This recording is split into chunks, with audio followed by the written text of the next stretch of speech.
on the show today, Stella Osarojos Eisenstein. Hope I got that right. So Stella is author, intuitive bodyworker, has a background in acupuncture. I just talking about changing her name and all sorts of other things. So Stella, welcome. Thank you. Good to be here. Well, you're in the United States. I am little state in the union, little roadie. Tell us how you got there. Tell us a bit about your journey. Well, I grew up here. My dad is from Colombia and my mom is from the South, but one thing led to another and I ended up in Rhode Island. And my mother always used to say, I can't believe I'm raising Yankee children. But here we are. And I've moved. I used to be a travel writer. I've moved around a ton. I used to live in New York City and work for magazines there. And then I moved to Los Angeles and did a little bit of screenwriting there. And then I moved to Santa Fe and opened my private practice because I'd also gotten my acupuncture degree in Los Angeles when I was there. And then opened a private practice in Santa Fe and kept just learning as much as I could about how to help people heal physically. My dad was a doctor, so was my grandfather. So there was this really long kind of lifelong sense that I really should be helping people more tangibly than I had been doing as a travel writer. That was what spurred that shift. And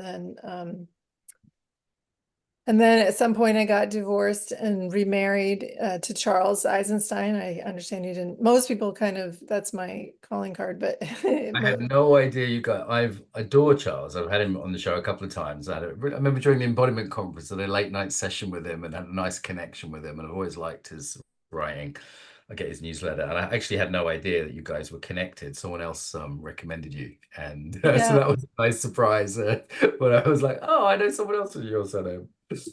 Yes, I joined him in Pennsylvania for a while, and then when our son got to school age, we have an 11-year-old now. He's homeschooled, but when he got to school age, we moved to be closer to my brother, who is here in Rhode Island still. And we have a cousin. My son has a cousin that's exactly his age, right around the corner now. So that's why we're here.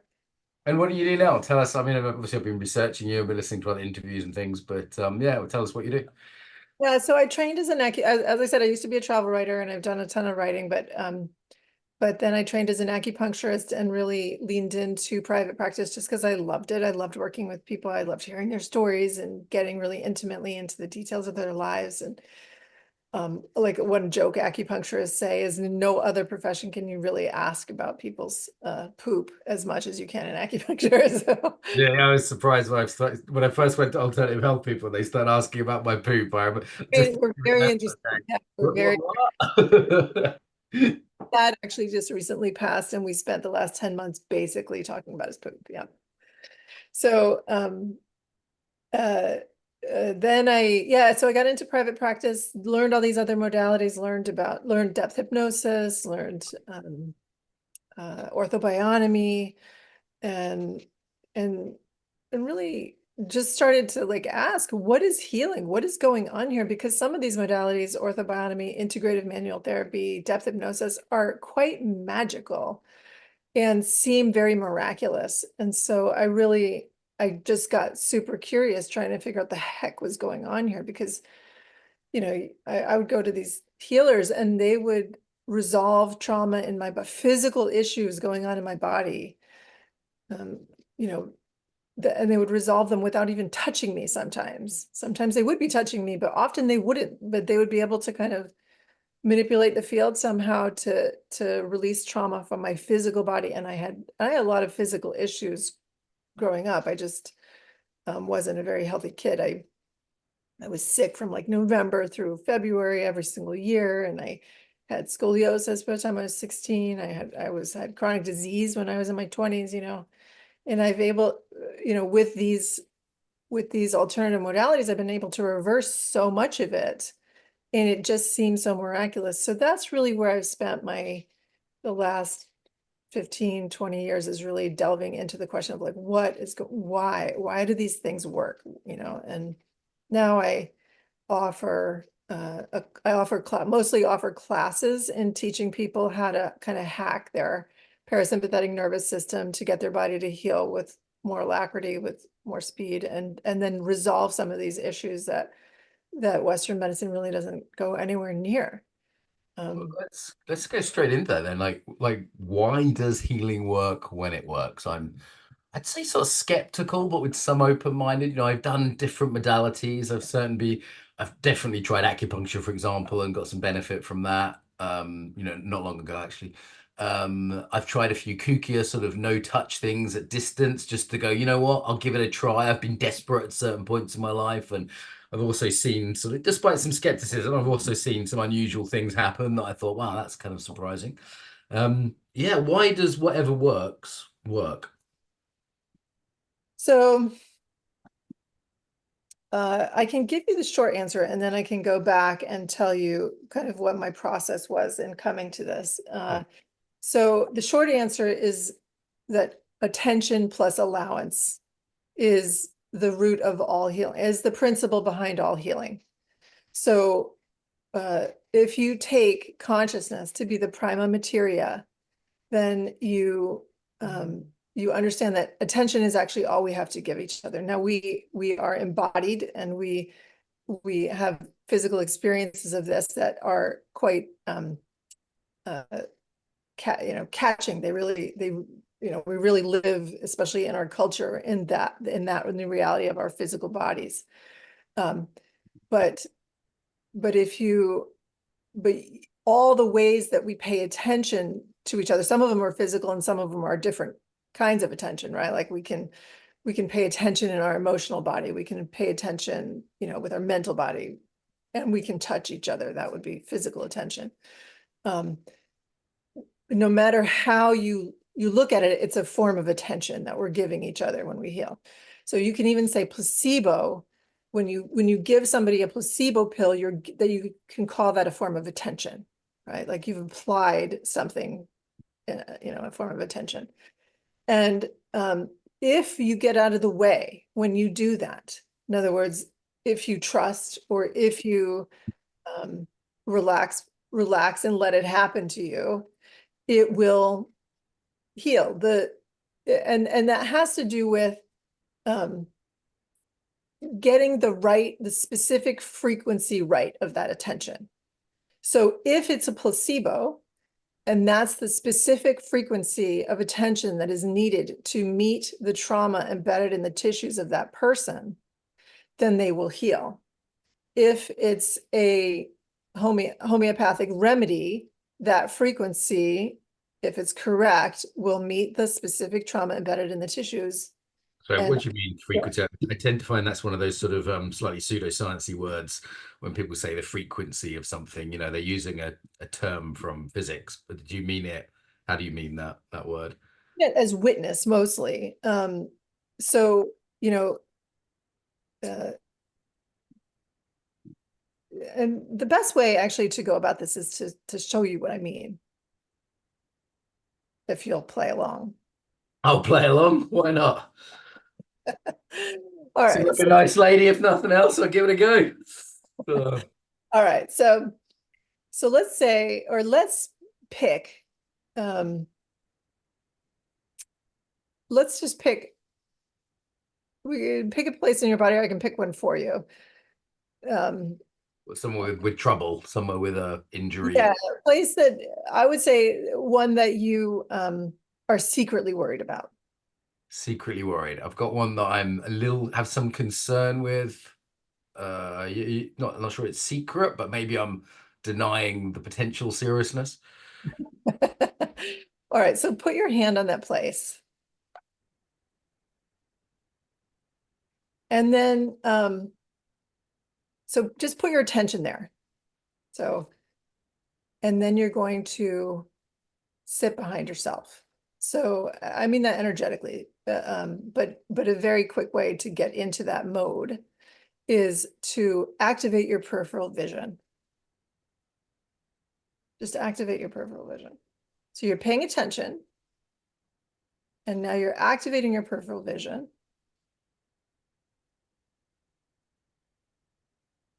And something subtle starts to happen in your tissues. Little, little. Okay, so when you start to drop out of um, of that kind of just witnessing mode. Now, I think this gets into right brain, left brain. So you're when you're paying attention, you're activating your right brain. And when you allow, when you turn on your peripheral vision, you're activating your right brain simultaneously. And when you can do that, you'll notice, and it's subtle, it'll be subtle at first, and as you get more accustomed to it, you'll notice it better. And especially in the beginning when you're doing it, we have such a habit of living in our left brains and kind of like trying to figure out what's going on, that we fall out of that allowing mode very easily. We turn off our right brains almost de facto. We pay attention and we stay in allowing. We stay with that peripheral vision activated.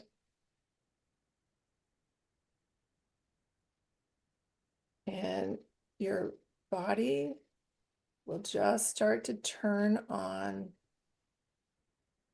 its healing mode.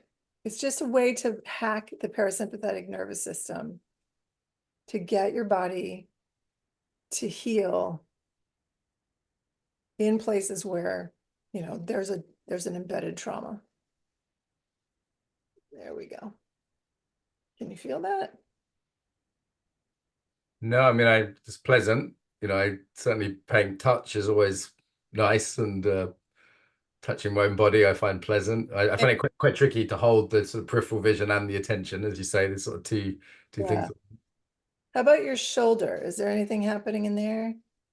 Not particularly, if I'm honest. Doesn't feel that much different when I started. It's got an injury there that's potentially it's been hanging around a while, so I've been sort of increasingly concerned by it. Let's just stay with it for one more minute. And let's shift down to the bursa.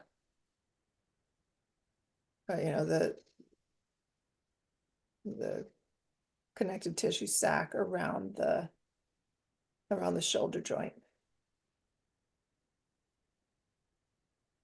And if we pay attention to the bursa, we're really picturing the bursa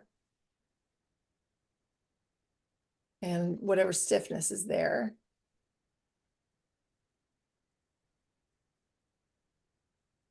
And staying in that peripheral vision.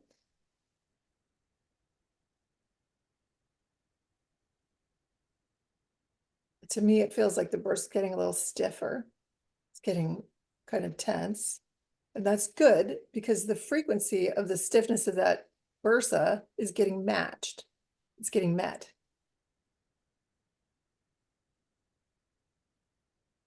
So we're just paying attention to that bursa and we're activating our peripheral vision and we're just letting the body do what it already knows how to do. There we go.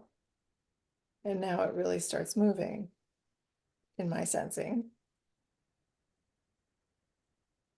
There we go. And we can feel. There's a tighten up again. And then there's something in there that is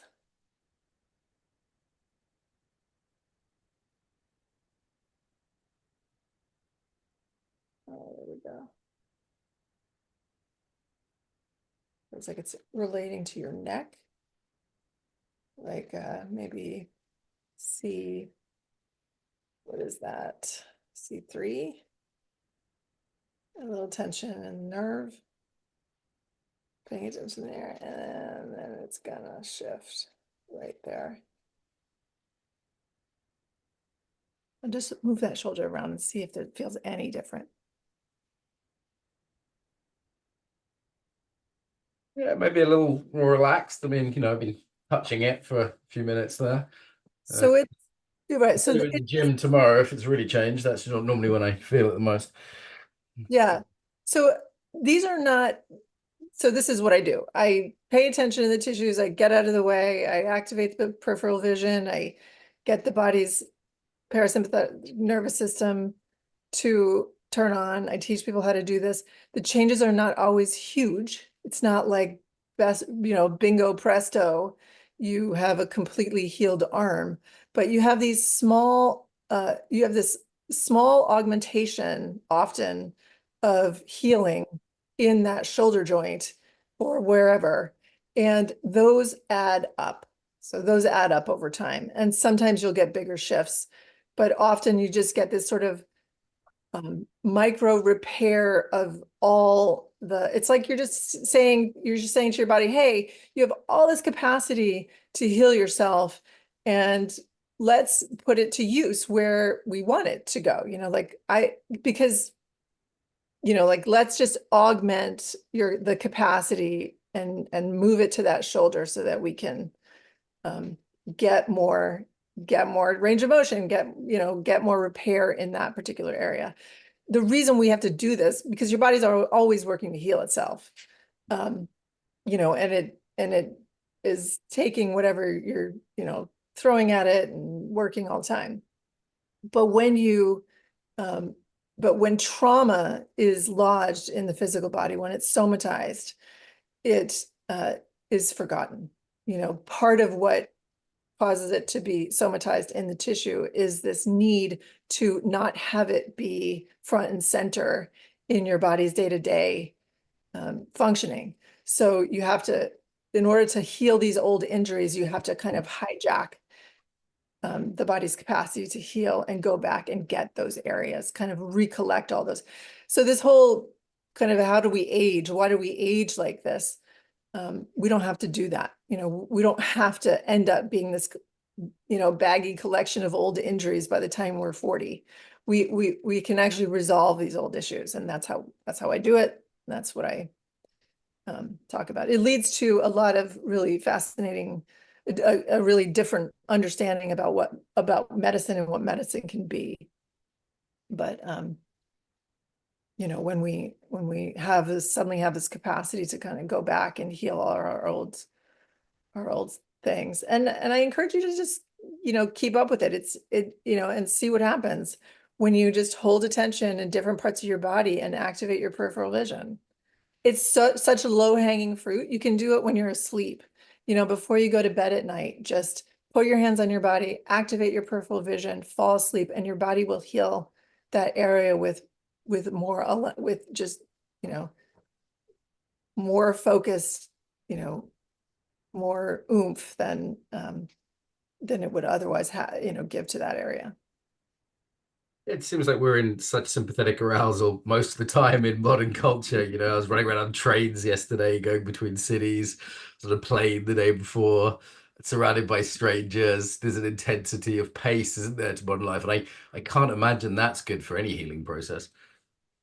Well, exactly. I mean, that's, and this is the antidote to it. It's like every day we wake up, from the time we roll to our sides and turn on our phone, right, to like every single second where we're stimulating our parasympathetic nervous systems, and that's the antithesis of healing. I mean, it's like why we, maybe a big part of why we have such a chronic disease burden. We just never have time to go into rest and relax mode.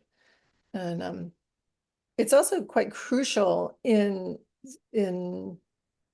situations like if you have a chronic disease like cancer, for instance, and you go to your doctors and they freak the shit out, they just like terrify you. Nothing could be worse for your healing. Right, right. I mean, I was wondering that, it's like there's the injury, and then there's all the worry about the injury, and there was the illness and all the worry about the illness, and the atmosphere around illnesses is often very stressed. And I'm going for an eye test again in a couple of days, and I go into a hospital for it, and it's this very clinical environment where all the doctors and nurses look exhausted and overworked, so their nervous systems are all shot. Everyone's drinking large amounts of caffeine and alcohol just to get by. And I dislike going for this eye test I have to have every 2 months in the hospital. It's a fairly minor thing. They're just checking I haven't any degradation of my eyes. And because of that atmosphere, and every time I go there, I'm like, thank God I've not got anything seriously wrong with me. this is not a nice environment to be in. Yeah, well, I think there's been a kind of a, yeah, I could tell some stories. A friend of mine recently had her husband in the hospital for kidney infection, and three nurses came up to her apropos of nothing and said, "Get him out of here. They're going to kill him." I mean, the state of our hospitals is really kind of alarming.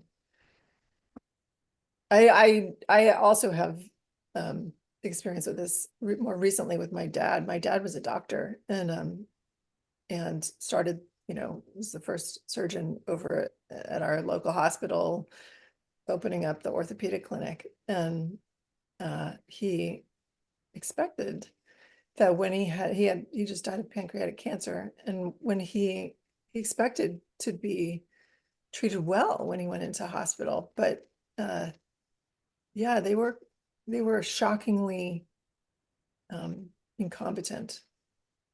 It was really devastating for him. As someone who worked in that system.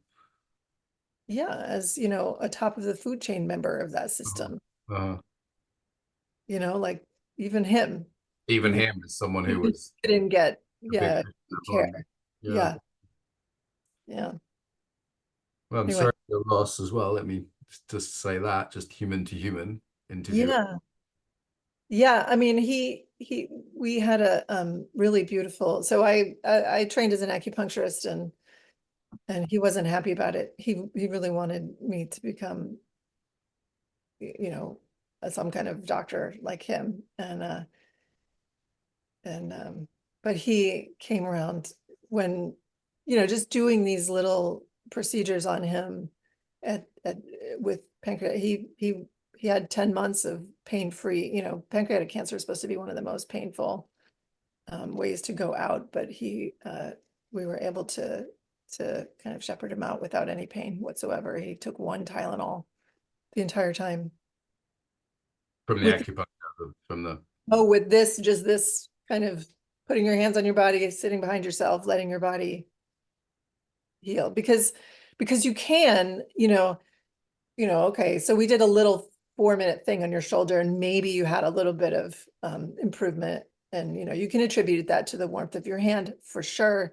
You can attribute that to the slight pressure from your hand, letting the gel inside the cells, turn into Hmm. liquid, discharge, and uptake with more, you know, with more efficiency. Um, but but maybe, maybe also sitting behind yourself and activating your peripheral nervous system, or activating your peripheral vision, maybe that helped it even a little bit more. Well, once you start doing this as a practice, and your body really starts learning how, oh yeah, let's do that, let's heal, then you really can get a lot of traction, a lot of movement sometimes. So for instance, in his case, there was one day when he'd had a stent surgery, and they sent him, they were expecting that he probably wouldn't necessarily, it's hard to recover when you don't have a lot of resources. It's sort of hard to recover from that. And so one day he called me up. He was like, I'm in pain. So I went down there, and we just held attention. It felt to me like his liver was just really not moving. And so we just held attention on it. And I did not, you know, on it. I said, Dad, we might have to go to the hospital. Um, but in fact, just doing that, just getting out of the way and letting your body heal, and just holding attention on his liver, it just helped his liver to move enough and get enough, it was just, we just directed the attention, and the body took over, and we started hearing a gurgle, little gurgles, okay, okay, little more gurgles, little more gurgles. And then it was like, wow, okay, let's keep going. And my dad was like, no, no, there's a little bit over here still, and so we just did it until there wasn't anything left. And I have no way of proving it, but I am pretty sure we kept him out of the hospital that day, and which would have killed him, because what would they have done? They would have had to go back in, and he didn't have the energy to go back in and do another surgery. So you know it, and this is accessible. This is your hands and your attention, Yeah. you know, Yeah. and your ability to calm down. So I really hope that people, I really am trying to get people to recognize that there's so much capacity just in their ability to turn on their parasympathetic nervous system. Like we can do so much toward healing if we can just apply these really simple tools. I think they should be taught in schools. And you call it resonant attention, is that right? Well, resonant attention sort of, because when you get a little bit deeper into it, if you learn one of these bodywork modalities that are so specific, and you can sometimes different parts of the body need so for instance, okay, so we're saying we're going into the liver and we're noticing that there's a problem there that's very non-specific. But one fascinating feature of working in this way is that sometimes if you're just acknowledging to the field around you, the living field around you, that it's not just stagnation in the liver, but maybe it's blood stagnation in the liver. Sometimes that seems like it is the particular resonant attention that is needed to trigger the body's healing response. This all comes from, sorry about that. This all comes from a really basic, my process with all of this comes from learning positional release. It's a osteopathic technique, and most body workers learn it as kind of a first line thing where you go in and you shorten a muscle fiber. When you shorten muscles, they release. It's quite miraculous, it's like, but it's well known, doctor MDs learn about this. They just think, oh, who cares? It's just if you shorten muscle fibers, they happen to release, and it's because of the way the myosin fibers will, it's like you give them a little slack and they'll just, relax. It's some kind of reflex, they say. Well, when you learn body work, you go in and you learn that positional release. You learn how to shorten a muscle fiber and hold the two ends of it together, and then bingo presto. So this is in direct contradistinction to what the physical therapists do, where they try to stretch if your muscle fiber is really tight, they'll try to stretch it, in order to keep it limber. In fact, if you just shorten the muscle fibers, they'll completely relax and they'll be like butter. You don't have to stretch them all the time. If a muscle goes back to contraction after that kind of a release, it's because there's an underlying problem. So in a lot of cases with PT work, if you're stretching against the body, then you're probably doing more damage.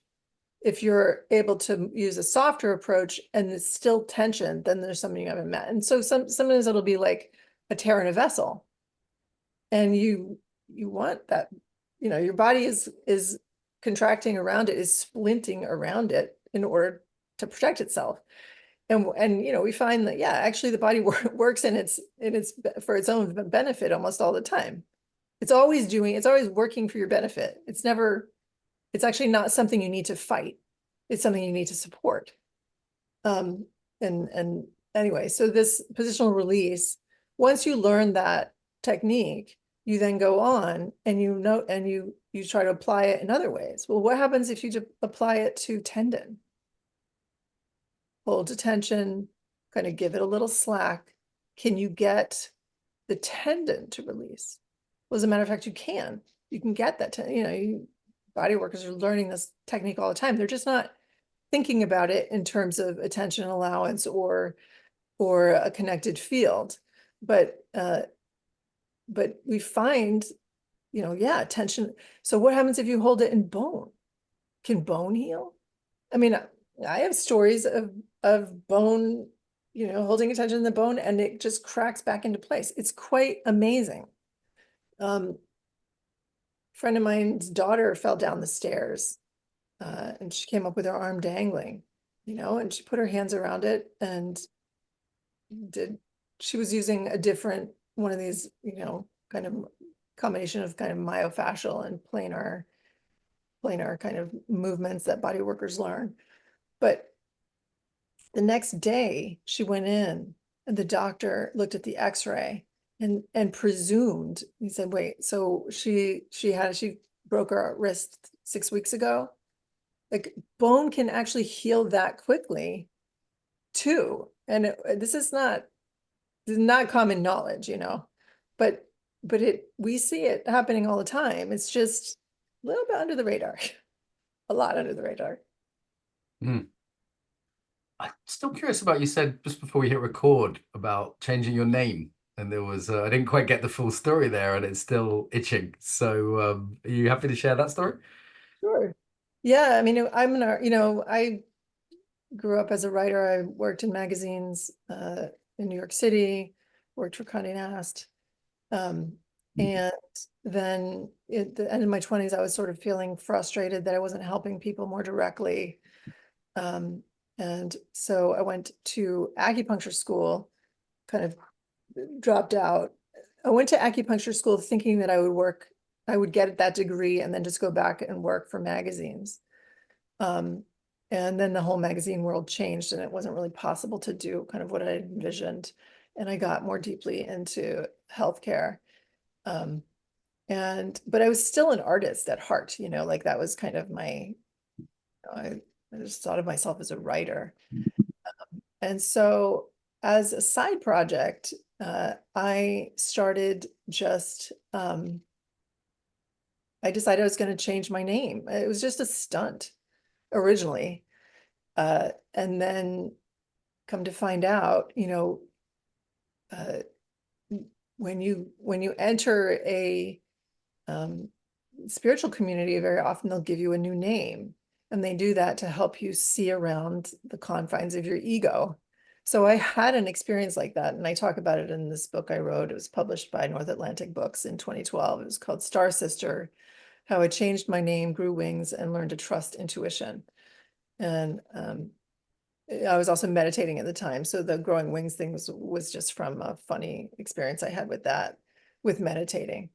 But the name change thing. So I was just sitting in my chair meditating one day. I was quite upset with my husband. My husband didn't want to have a baby. And I was really struggling with it. And just sitting in a chair contemplating one day. And I had a mini samadhi experience. I wouldn't say it was a full-blown one. But I just had this realization that I really was not, that the story of my name was a very limited version of who I was. And so it's covered in that book. My original name was Laura Chamorro, and then I changed it again. The book covers it all. It was like this whole miraculous unfolding of fun and weird experiences that I had that I tell the full version of in that book. It's actually out of print now. It just went out of print. Um, and I'll probably put it back up on Amazon at some point, but they're more expensive than they used to be because of that. So you can still find copies, um, but yeah, it's not. Yeah. Have you And thought about changing your name? A lot of people have. I get lots of emails from people saying that, oh yeah, I changed my name too. La la la. I've had got a bunch of Buddhist friends who have changed their name, and I've heard their stories about the sort of ups and downs, and that's quite common in the Triratna order, which is quite big in the UK. And when I used to work with children, my name was Mr. Fluffy, so I'm known to 50,000 human beings as Mr. Fluffy, as opposed to Mark. So and in different countries, I've had different names. I'm Marco in Italy, where I've just been, and Marco is very sexy compared to Marek in Eastern Europe, who's very tough. So Yes. I've had Marcos in Ethiopia, Maku in Japan. They all have different flavors, and so I'm not too attached to names. I'm not. I think they're all just a bit of fun. My nieces and nephews, some of my nieces and nephews call me Tia Lali. That's my preferred name. Tia Lali. Yeah, Lally. What does that mean? It's Lauda, it's just a shortened version of Laura. beautiful, beautiful. And what do you really enjoy doing these days? I mean, in terms of sharing this work, or what's really lighting you up? I'm working, so I had a really embodied practice for a while. At first I was an acupuncturist, and then it was, hands-on with with just this attention and allowing. And now I work mostly online with it. It's a little different than working with my hands on the body. Um, it's yeah, but I really enjoy it. So I'm doing that. And then I'm teaching people how to sit behind themselves, basically, or how to activate their peripheral vision and hold attention in their body. The trauma, the way trauma becomes somatized is really, there's like this forgetting component. So it's like we don't even remember all the things that might have really shifted our the way we hold our body. Um, so somebody might have an injury from when they were 11 that, you just compensated for. The body's so good at compensating. It's like, oh yeah, no problem. We can lose the functionality in that ankle. We can shift that down to 80%, no problem. You can get your shoulder can be hurting you and your neck a little bit out of alignment all the time. And what does it matter? But to go sometimes when you go back in and you resolve an old trauma stuck in the body from 20 years ago, it's the linchpin piece and a ton can shift back into place. So It's amazing how we get used to things. A fun example of this way, about a month ago, my chair collapsed on one side. So yeah. essentially, I'm side bending the entire time, and I'm gonna get. I'm just thinking this afternoon is probably the day I fix it. And so essentially, I've got a slight side bend, like it's kind of like that the whole time, because it's just a couple of inches lower on one side. And it's only been about a month, but I'm already to the point where it feels normal. Like it just feels completely normal that I'm in this slight side bend the entire time to straighten myself up. It's funny how we get used to things. We're masters of compensation and it's great. You would not want to let go of that ability to compensate. It really makes the world possible for us. We can't always deal with we can't self-correct, in the moment all the time. It's okay to have a little shelf to put things on, occasionally. But then we forget that we have a shelf there, and that we could go back and regain all that functionality. We have this really weird belief in our culture that, oh, once it's broken, you're screwed. There's nothing you can do about it. When in fact, you know, there's a lot you can do about it. And it can be quite easy to do. What's your sense in terms of any thoughts on mental health? I've got very interested in the mental health of young people. I just bumped into my friend's niece walking there. She must be 14 or something, walking down the street and just looking really down. And it's so common that I see young people whose mental health just isn't great.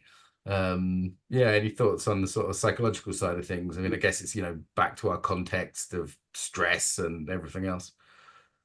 Well, I think that mental issues express through the body in different ways. So one is sometimes but they also can become somatized. They don't always, but they certainly can become somatized.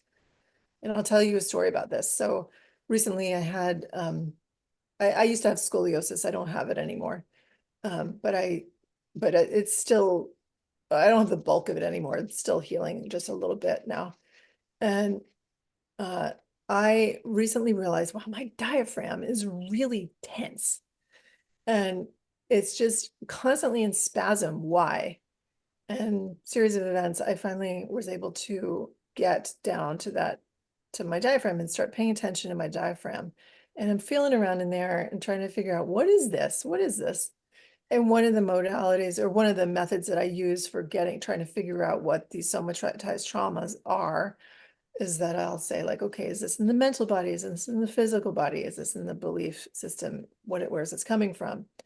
And I was able to identify, oh, wow, this comes from 13 years old when my boyfriend was mean to me.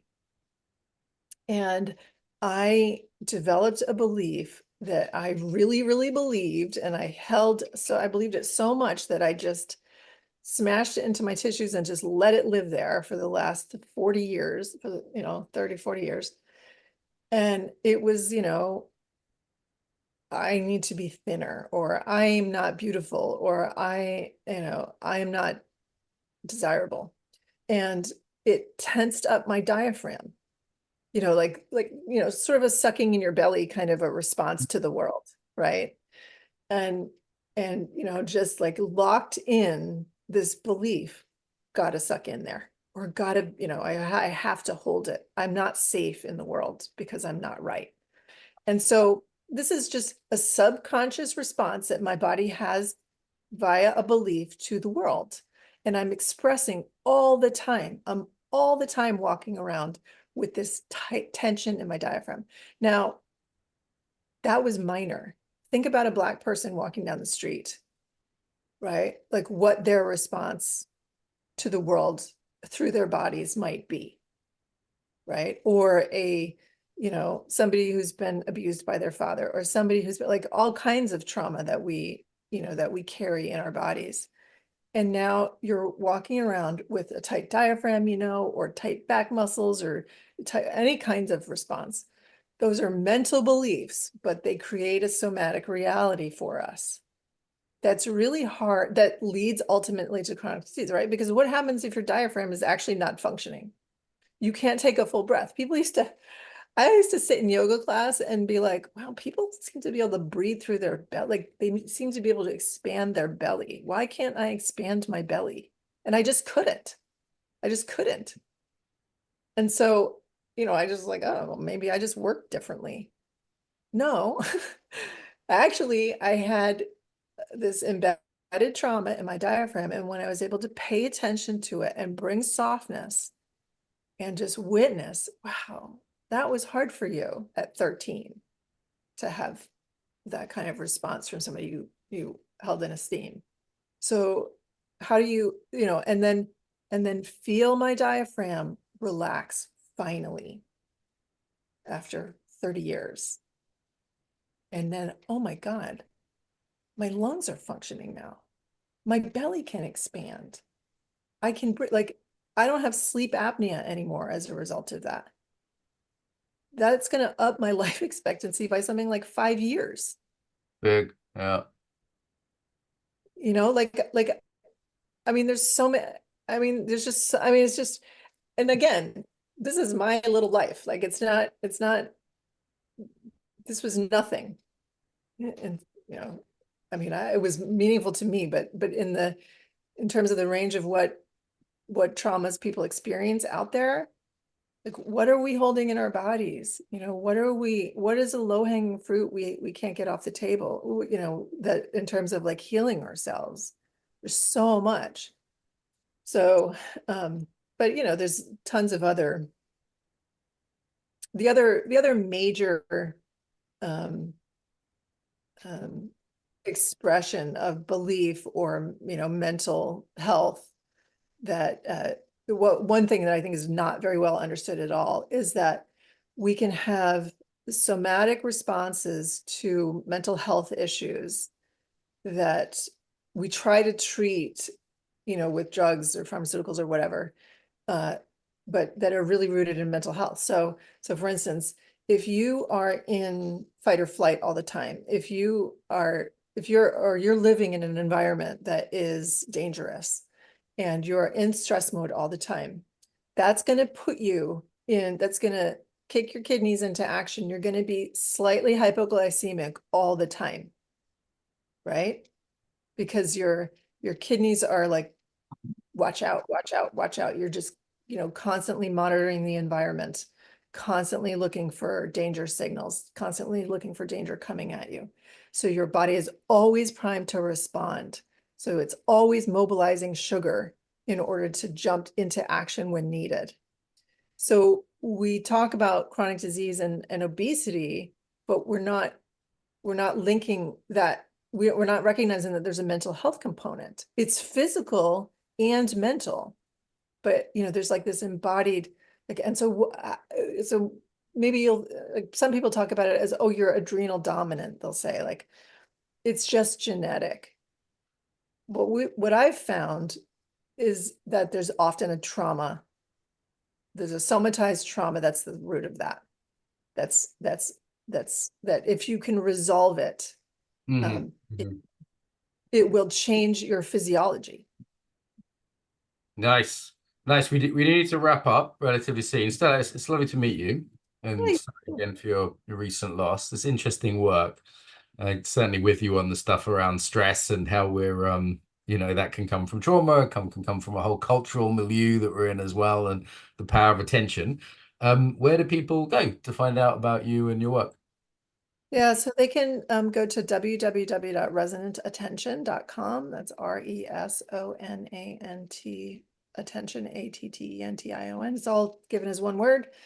.com. I do classes and I do individual sessions a bit, but I'm much more geared toward that. And you can also find me on Substack, resonantattention.substack.com.